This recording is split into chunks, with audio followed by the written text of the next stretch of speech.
Having drilled our core, what we'd like to do is we'd like to collect the core, and we need to orient it so we know the direction in which it was drilled and the inclination at which it was drilled. And in order to do that, we use this tool here. It's called a core orienter, and at the top it has a magnetic compass which is mounted here, and the magnetic compass will tell us the direction in which the core has been drilled.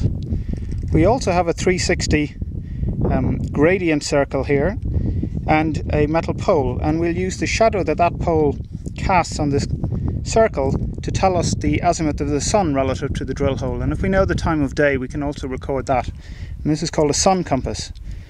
Now, the reason we use a magnetic compass and a sun compass is that occasionally rocks will be very, very magnetic, and if they're magnetic, it may affect the compass readings that we get. So taking a sun compass reading is a useful addendum to what we do. And then on the side there is an inclinometer here, and that tells us the angle at which we've drilled the hole. So to collect the core, it's actually very simple. We take our orienter and we slide it down over our core. There's a little bubble level on top, and all I have to do is I have to level that bubble level, make sure it's steady.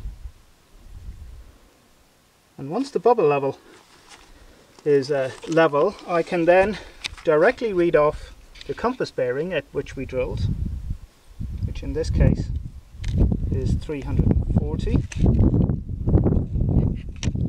I can measure the inclination at which we drilled, and I can look where the shadow of the sun falls on this, and it's falling on 118. The time is 12:14.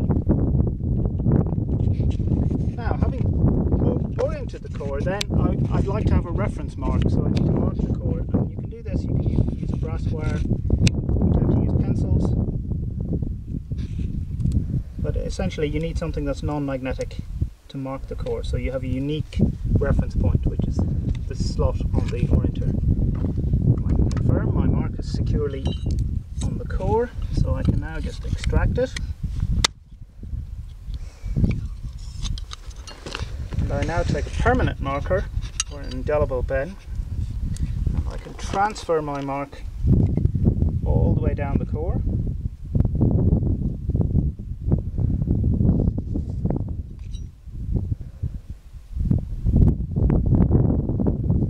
And I give it a number,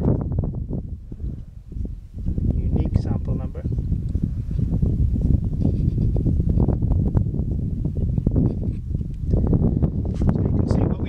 Is a core with an orientation line that takes point down the core, and what we've done is we've measured the orientation in which it was drilled and the angle at which it was drilled.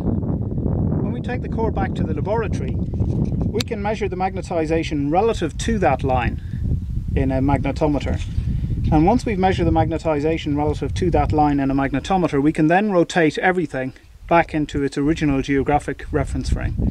And so we can rotate the magnetization into the position it has within these rocks.